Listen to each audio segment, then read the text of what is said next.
Good morning, class. Our today's topic is why power sharing is desirable. सत्ता की साझेदारी क्यों जरूरी है? Thus, two different sets of reasons can be given in favor of power sharing. सत्ता के बंटवारे के पक्ष में दो तरह के तर्क दिए जा सकते हैं. Firstly, power sharing is good. Power sharing क्या है? अच्छी है, सही है.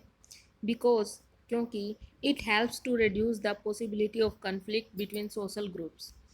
ये क्या करती है? सामाजिक समूहों के बीच जो टकराव है उसको कम करती है, रेड्यूस करती है.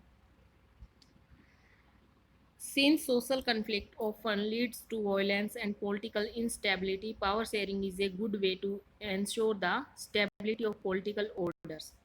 वो कह रहे हैं कि सामाजिक टकराव आगे बढ़कर अक्सर क्या बन जाता है? वॉयलेंस, हिंसा और राजनीतिक अस्थिरता का रूप ले लेता है. और वॉयलेंस और अस्थिरता का रूप ले लेता है. पावर शेयरिंग एक सही तरीका है, एक सही रास्ता है स्थायित्व लाने के लिए, स्टेबिलिटी लाने के लिए, स्थायित्व लाने के लिए. Imposing the will of majority community over others may look like an attractive option in the short run. वो कह रहे हैं कि जो बहुसंख्यक समुदाय है उसकी इच्छा को बाकी सभी पर थोपना क्या है, लाभकारी लग सकता है उस समय तो, कि भाई सब पर इनकी जो इच्छाएं हैं वो जो थोप दी जाए. But in the long run it undermines the unity of the nation. परंतु ये आगे चलकर देश की यूनिटी के लिए घातक होता है. Trainee of the majority is not just oppressive for the minority. वो कह रहे हैं कि जो बहुसंख्यक है उनका आतंक सिर्फ अल्पसंख्यकों के लिए ही परेशानी पैदा नहीं करता. It's often brings ruin to the majority as well. अक्सर ये बहुसंख्यकों के लिए बर्बादी का कारण भी बन जाता है. वो कह रहे हैं कि केवल उनको तंग ही नहीं करता, उनको बर्बाद भी ये कर देता है कई बार. नेक्स्ट है power sharing is there is a second deeper. First reason तो ये है कि दोनों समुदाय के बीच क्या हो जाता है, आपसी टकराव हो जाता है. ये जो अल्पसंख्यक होते हैं उनको कई बार ख़त्म भी कर देते हैं. नेक्स्ट है there is a second deeper reason why power sharing is good for democracies. दूसरा ये है कि इसके पक्ष में एक और बात कही जा सकती है कि पावर शेयरिंग बहुत ही लोकतांत्रिक व्यवस्थाओं के लिए बहुत ही अच्छा है. A democratic rule involve sharing power with those affected by its exercise and who have to live with its effect. ये बात उनको ज़्यादा गहरी समझ में आएगी जो सत्ता की साझेदारी क्या है, एक प्रकार की एक लोकतंत्र की आत्मा हम इसको कह सकते हैं कि भाई लोकतंत्र की आत्मा है. और इसका ए democratic rule involve sharing power, यानी कि डेमोक्रेसी में क्या है, इसका ये इन्वॉल्व किया जाता है कि पावर को शेयर किया जाए. और जो and who have to live with its effect. और इसमें ये कह रहे हैं कि लोकतंत्र का मतलब ही होता है कि जो लोग शासन व्यवस्था के अंतर्गत हैं उनके बीच सत्ता को बांट दिया जाए. People have to right be consulted on how they are to be governed. A legitimate govern is one where citizen through participation acquire a stake in the system. और ये कह रहे हैं कि इसलिए जो वैध सरकार है वही इसमें अपनी भागीदारी के माध्यम से सभी जो समूह शासन व्यवस्था से जुड़े रहें, उस व्यवस्था से, उस सिस्टम से जुड़े रहें, उसमें पार्टिसिपेशन करें. जैसे आपने देखा है हमारे यहाँ है क्या है, डेमोक्रेसी है, उसमें क्या है, सभी को वोट डालने का अधिकार भी है, सभी को चुनाव लड़ने का भी अधिकार है. तो इसी तरह ये बता रहे हैं. Let us call the first set of reason prudential and the second moral. ये कह रहे हैं कि क्या है, जो दो तर्क हैं उनमें से पहला तो क्या है, युक्ति परक है, और दूसरा नैतिक तर्क है, मोरल है. वाहिल प्रेडेंशियल reasons stress that power sharing will bring out better outcomes, moral reason emphasizes the very act of power sharing as valuable.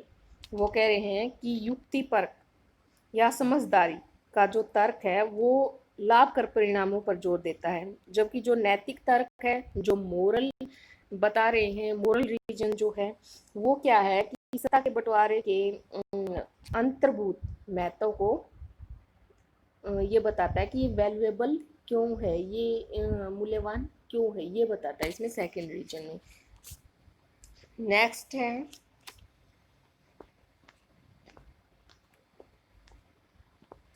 एक ये आपको स्टोरी दी गई है आपकी बुक में, खलील्स डिलेमा, खलील की उलझन। एज यूजुअल, जैसा कि आम होता है, Vikram was driving a motor bike under a vow of silence and waiter was the pillion rider. Vikram रात की खामोशी में अपनी मोटरसाइकिल पर को चलाए जा रहा था और जो वेताल है उसकी पीठ पर बैठा था। एज यूजुअल, हमेशा की तरह Vetal started telling Vikram a story to keep him awake while driving. Betal उसको क्या सुनाने लगा, एक स्टोरी सुनाने लगा, हमेशा की तरह उसको नींद से जगाए रखने के लिए। This time the story went as flow, और इस बार कहानी कुछ इस तरीके से थी, इस तरह थी। In the city of brute, वो कह रहे हैं बैरूत, बैरूत शहर का आजकल भी आपने देखा होगा, काफ़ी चर्चित है, न्यूज़ पे भी आ रहा है, आपने देखा होगा। तो बैरूत शहर में जो कह रहे हैं कि एक लिव्ड ए मैन, एक व्यक्ति रहता था, कॉल्ड खलील, जिसका नाम क्या था, Khalil. His parents came from different communities, उसके माँ बाप अलग अलग कम्युनिटीज से थे, अलग अलग कम्युनिटी यानी कि अलग अलग समुदाय से थे। His father was an Orthodox Christians, उसके पिता तो एक ऑर्थोडॉक्स ईसाई थे, एंड मदर ए सुन्नी मुस्लिम, और माँ एक सुन्नी मुसलमान थी। This was not so uncommon in this modern, आधुनिक शहर के लिए कोई अनूठी बात नहीं थी, cosmopolitan city, people from various communities. वो कह रहे हैं कि जो ये आधुनिक शहर, उसके लिए ये नई बात नहीं थी, लेकिन people from various communities that lived in Lebanon came to live in its capital, Beirut. Lebanon में अलग अलग समुदाय के लोग रहते थे और उसकी जो कैपिटल है बेरूत, उसमें भी वो बस जाते थे। They lived together intermingled yet fought a bitter civil war among themselves. वे साथ रहते थे, मिलजुल कर रहते थे, पर गृह युद्ध में वे एक दूसरे से लड़ते भी थे। One of Khalil's uncle was killed in that war, और खलील का एक चाचा ऐसी ही लड़ाई में मारा भी गया था। At the end of this war, जैसे ही इस वॉर का एंड हुआ, अंत हुआ, तो लेबनान्स लीडर केम टुगेदर, लेबनान के जो सारे नेता थे वो इकट्ठे हुए, मिल गए, and agree to some basis rules for power sharing among different communities, और विभिन्न समुदायों के बीच सत्ता के बंटवारे की कुछ बिना जो बुनियादी नियम थे, रूल्स रेगुलेशन थे, उन पर सहमत वो हो गई। As per these rules the country's resident must belong to the Maronite sect of Catholic Christians, और देश का राष्ट्रपति मैरोनाइट पंथ का कोई कैथोलिक ही होना चाहिए, ऐसा उनको लगा। The prime minister must be from the Sunni Muslim communities, सिर्फ सुन्नी मुसलमान ही प्रधानमंत्री हो सकता है।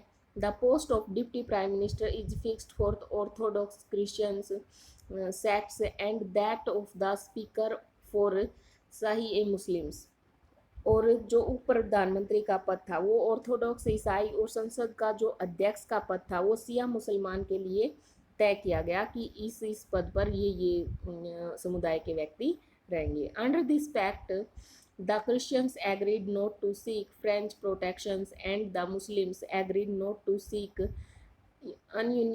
Unification with the neighbouring state of Syria. इस समझौते के अनुसार जो ईसाई थे वो फ्रांस से संरक्षण की मांग नहीं कर रहे थे, करेंगे, और मुसलमान भी पड़ोसी सीरिया के साथ एकीकरण की मांग छोड़ने पर सहमत हो गए। When the Christians and Muslims came to this agreement, they were nearly equal in population. जब वो इस एग्रीमेंट के लिए, इस जो हम संधि कह सकते हैं, इसके लिए ये समझौता हुआ, तो दोनों की आबादी क्या थी, बराबर थी दोनों की population.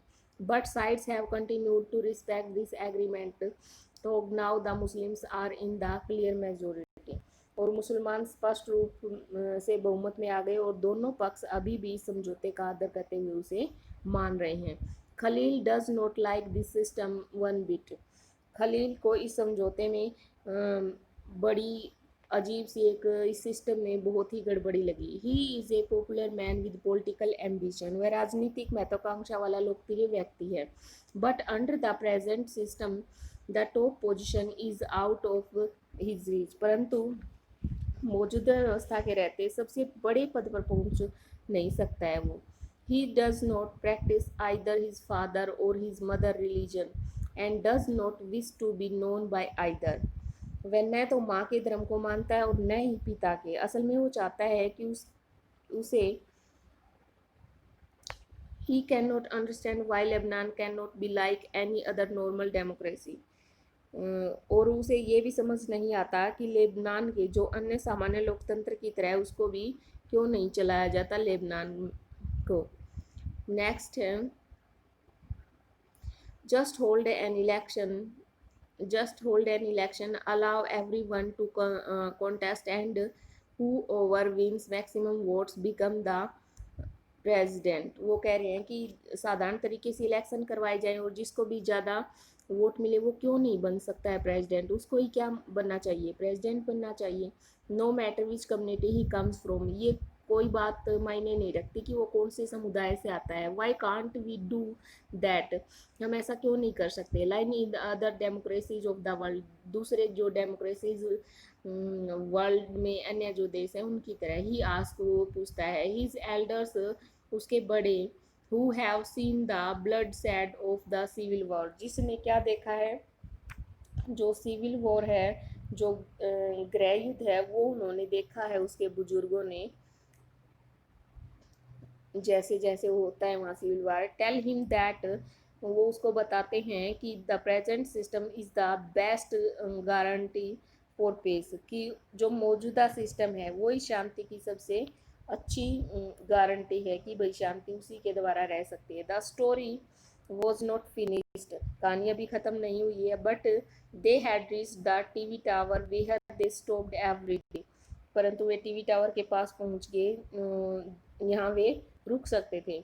Vetal wrapped up quickly and posed his customary question to Vikram, Betal ने जल्दी से कहानी खत्म की और अपना सवाल विक्रम से पूछा। If you had the power to write the rules in Lebanon, यदि आपके पास कानून लिखने का अधिकार होता लेबनान में, तो व्हाट वुड यू डू, तो तुम क्या करते। Would you adopt the regular rules followed everywhere, क्या आप पुरानी व्यवस्था ही चलाते, जो पुराने रूल रेगुलेशन हैं वो ही चलाते। एज खलील सजेस्ट, जैसा कि खलील ने उसको समझाते हुए सजेस्ट करते हुए कहा। और stick to the old rules, या फिर छोड़ देते, और डू समथिंग एल्स, या कुछ अन्य करते। Vetal did not forget to remind Vikram of their basic pact, जो बेताल है वो जो बेसिक पैक्ट है, यानी कि जो आधार है एक प्रकार से उसका, वो पैदा कर रहा है, उसको समझाने की कोशिश कर रहा है। If you have an answer in mind and yet do not speak up, यदि तुम्हारे दिमाग में कोई आंसर है और आप बता नहीं पा रहे हो, उसको नहीं बोल सकते हो, नहीं बोलते हो, तो your mobile will freeze and so will you, तो क्या होगा, तुम्हारा क्या है कि जो मोबाइल है वो फ्रीज हो जाएगा और तुम भी ऐसा ही करोगे, तुम भी यही करोगे, तुम भी उसी की तरह फ्रीज हो जाओगे। Can you help poor Vikram in answering Betal, क्या आप बेचारे विक्रम को बेताल के सवाल का जवाब देने में मदद कर सकते हो। तो वो कह रहा है कि यदि आप इस सवाल का जवाब नहीं दोगे तो, क्योंकि बेताल क्या करता था, जब भी वो उसके सवाल का जवाब नहीं मिलता था तो उसको तंग करता था, वो इसलिए कह रहा है कि आपकी बाइक यहीं रुक जाएगी, ये पिक्चर में भी दिखाई गई है, यदि आप मेरे सवाल का आंसर नहीं दोगे तो। सो स्टूडेंट्स, नेक्स्ट हम कल करेंगे next point. Thank you, have a nice day.